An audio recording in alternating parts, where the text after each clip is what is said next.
Morning, guys. Welcome to Coffee Chat.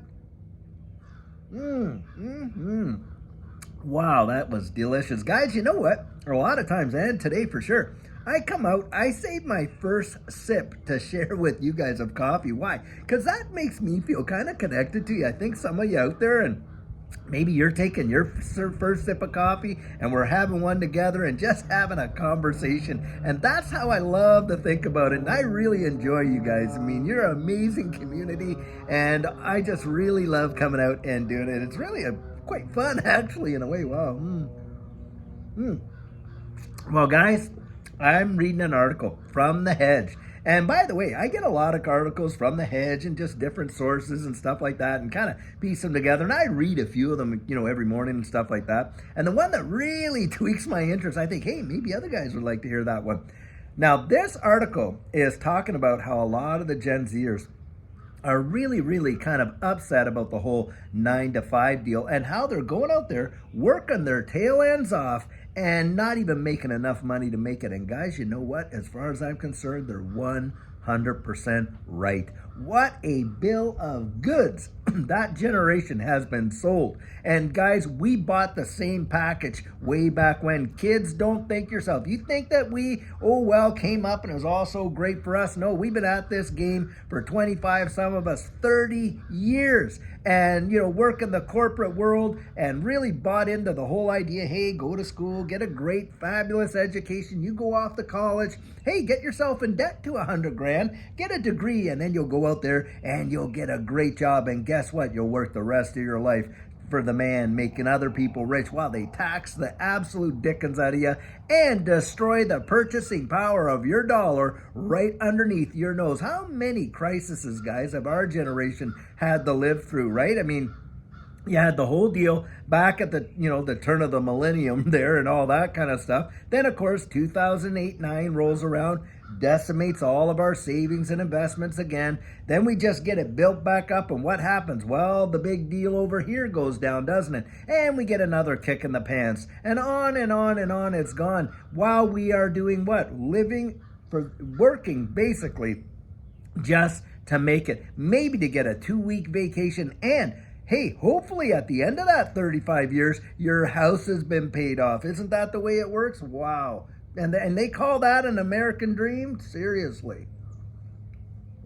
Now, I'm not against hard work. Absolutely no way. I've been working since I was like 15, 16 years old. When I was going to school, had jobs, most of them practically full-time, 25, 30 hours a week, working part-time. And then when I went to college, hey, I was holding down a full-time job because my parents couldn't afford to send me to college, so I was paying for it myself and things like that. Now, on top of that, and by the way, I didn't even get to finish college, got married, started having kids of my own, went right into the workaday world, and like a lot of us, worked that entire system to the maximum that I could. And guys, it still was not enough. Now, I want you to think about something because I remember, and Judy and I both remember this. Excuse me there. Anyway, we remember the days when we were literally buying one tomato at a time. Now, that is not because, we only had a few pennies to buy tomatoes, because we had to really be tightly overseeing every dollar that we had just to kind of make do, to pay all the bills, make sure everything happened. Of course, we lived. We had kids, we had birthdays, we had Christmases, we took our little vacations, things like that, and on and on. Well, do you think that gave us much opportunity to really get out there and save? No, it didn't. It was a struggle to save. In fact, to squeeze a few $100s a month and stuff that away intentionally took some hard work. I'll tell you what, I remember when Judy and I, we would go to like Burger King, and we get the Whopper meal, and then we'd fill out that little survey on the back of the ticket so that we could get 2 Whoppers and stuff like that, doing that little thing. And so once we did that, and we just kind of did like that, and that was a big treat for us back at that time and things like that. Now, a lot of young people think, well, why am I suffering? Well, guys, we suffer too. Don't kid yourself. But you're waking up to a reality, and boy, am I ever glad you are. Get so sick of it.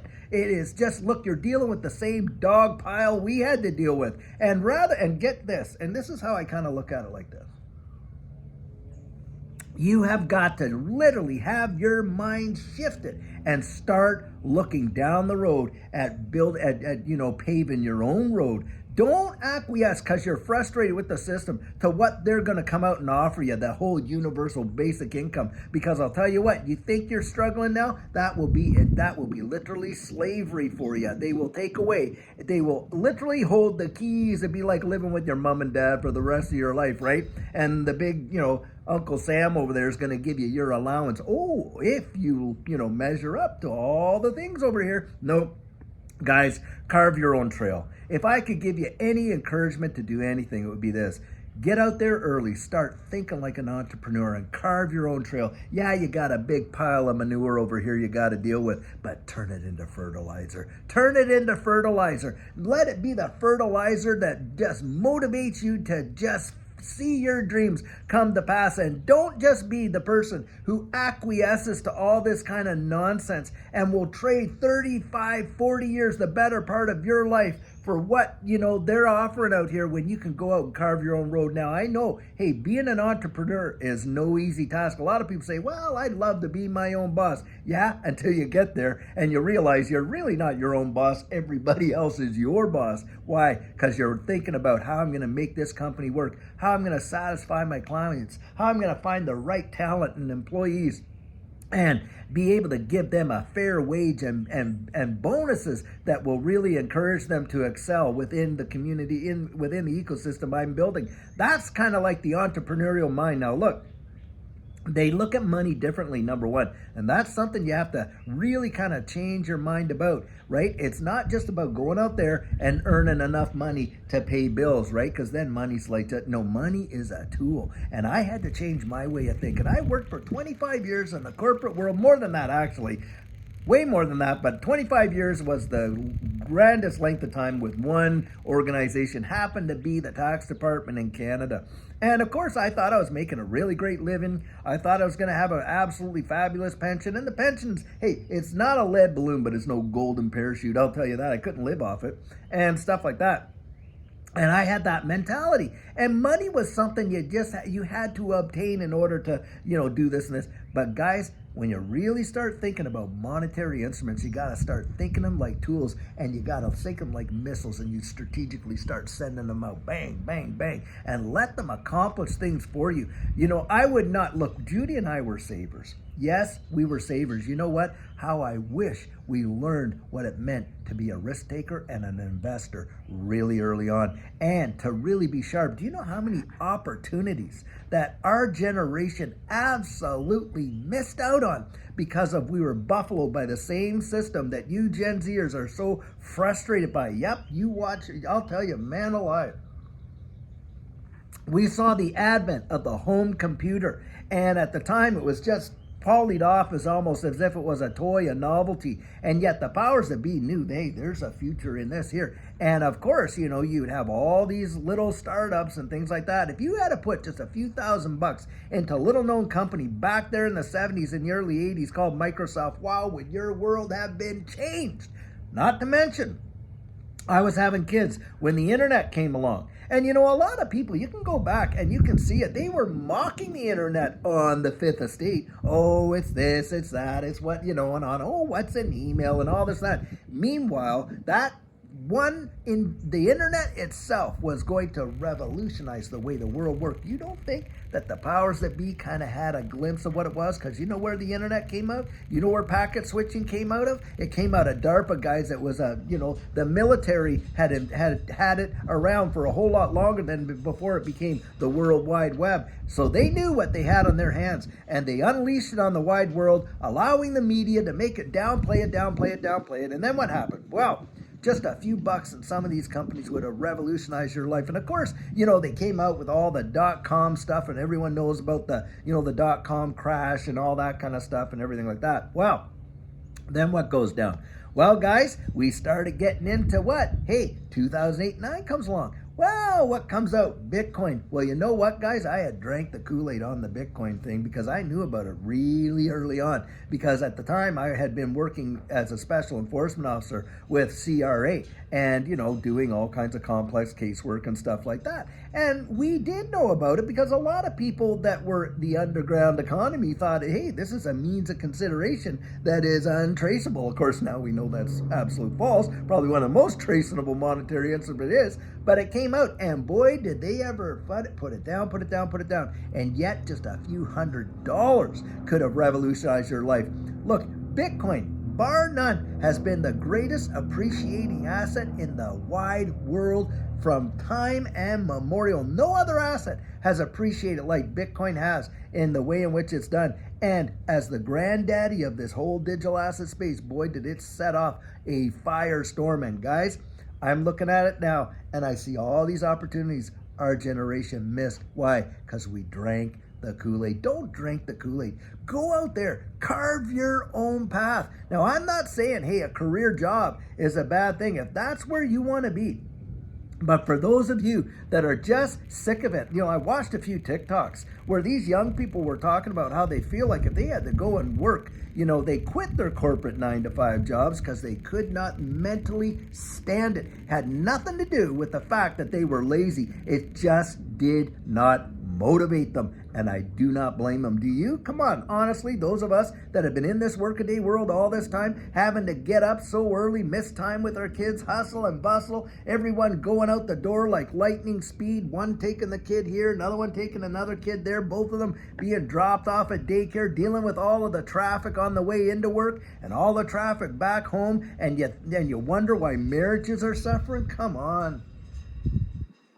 And on top of that, not even making enough to pay your bills. Listen, kids, if you think that you're the only ones that can't make it, don't kid yourself. A lot of your parents aren't making it either. In fact, 40% of Americans right now don't even have $1,000 in the bank should a crisis take place and they not be able to make it. That's what's going down. So guys, just get out there and really, really look down the road. Find something you love to do and think about it. If you love to do it, there's probably other people that would love to do it with you.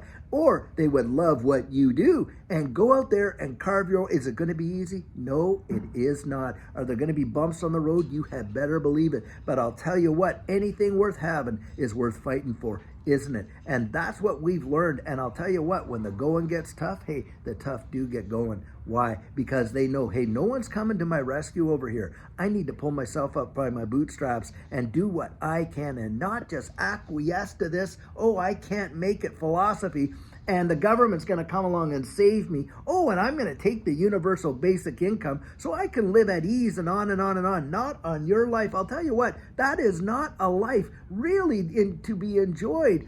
Just sitting there kind of just being, taken care of and all this and that. No, go out and live the adventure of what life is meant to be. Fall in love, have kids, take risks, get out there and really enjoy it because you're only going through this ride one time. And when it's done, it's done. And think about this. In this capacity, you are going to literally live more of your existence outside of this body than in it. So you may as well go out and enjoy and take the risks you can and be kind. By the way, kindness is something the blind can see and the deaf can hear. It's the quality of your character that counts. It's who you are on the inside. Now, know what? Nobody else gets to dictate how that turns out. You get to decide that, don't you? Because we can't control other people's actions, but boy, can we ever control our reactions to it. Am I going to let all of this negativity push me down and get me to the point where I just give up on my dreams, not on your life? I'll tell you what, no, it's going to motivate me to rise up. And if I fall down 7 times, praise God, he's right there to help me back up and say, you can do it. Keep going. Don't give up. Don't give up. Don't ever give in. You can make it. You can make it. You can make it. Guys, the people, get this. Most people don't achieve their dreams in life, not because those dreams are unattainable, but because they lose the resolve to do it. Want it, fight for it, go out and get it. and make it happen. And then, hey, when you do, guess what? A lot of people, oh, wow, that's so great for you. Da, da, da, da, da. You know what? People that have made it, a lot of them had to sacrifice and suffer to get there. I know that Judy and I certainly did. It was no easy road to hoe. And even now, we're having to exercise faith. And you say, oh, what do you mean exercise faith? When you're out there taking risks, that's what you're doing. The Bible says faith is the evidence of things not seen, but things hoped for. Well, think about it, guys.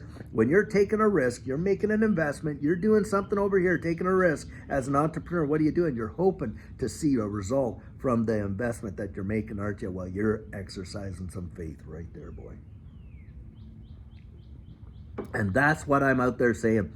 I do not dump all over these Gen Zers or millennials and all that, because, guys, I'll tell you what, it takes guts to live in the world that these kids have to live in, that's for sure. We didn't face some of the challenges that they're facing in the way in which they are. And the economy that these guys up in the hill over there have left these kids is absolutely obscene. But that is what it's all about, guys. The name of the game is control. That's what it's all about. That's why you got the WEF coming out there. Oh, by 2030, you'll own nothing and you'll be happy. No, I would not be happy. I'd rather own nothing and what I did have earned by the sweat of my brow than have the government out there, hey, taking care of me and patting my back and telling me, oh, good boy, and all that, and sending me checks and them. No, thank you. I do not want it. And that, hey, if they ever force that on us, I'll tell you what, it's just going to go in a full circle and right back out that door. And I mean it, because look,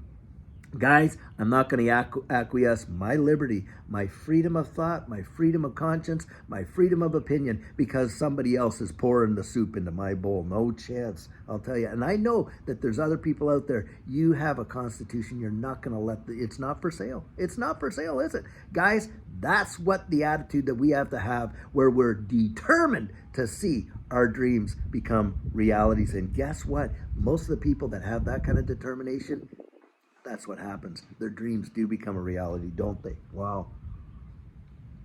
Now, guys, I share this in my coaching, so I'm going to share this little tidbit with you. I want you to think about an Olympic athlete. They're training 4 years for one shot. Now, these guys are already world champions. That's why they're on the Olympic team. But do you know what sports psychology has proven? That during that 4 years, hey, yeah, they're conditioning their body, this and that, getting ready for competition. But if they cannot see themselves beating their personal best, or they cannot see themselves up on that podium, the likelihood is it's not going to happen. Guys, you got to see yourself right here. Your future is right here. See it before you actually see it, before it becomes a reality. The dream starts here. You meditate on it, you focus on it, and you will do what you have to do to achieve it. Along with, by the way, with maintaining your character, maintaining your integrity, maintaining your heart towards your fellow man, you can do it. Absolutely. Do not believe the narrative that you cannot succeed in life unless you're out there hurting your fellow man. That is absolute hogwash. I don't buy that for 2 seconds. You can make it, and you can make a difference. And guys, I want to encourage you. Get out there. You Gen Zers, you are a generation of greatness, and you can make it. Make the difference. Get so sick of it like we should have got, and turn around and change it. That would be my encouragement to you. Now, I know that's a bit of a rant, but I'm not against you. I'm for you 100% for all the potential that you represent, and I really believe that you can make a difference in this wide world in a powerful way. Now, if there's any Gen Zers out there listening, you feel free. You drop your comments in there, and all the rest of us, the millennials, the Gen X's, the baby boomers that are still on this, you get out there, put your comments down there, and just let folks know that, hey, you're behind them. You are certainly not against them. Anyway, guys, I sure hope you're having an absolutely fabulous day until later on when we have a great video for you. Have a fabulous one and take care.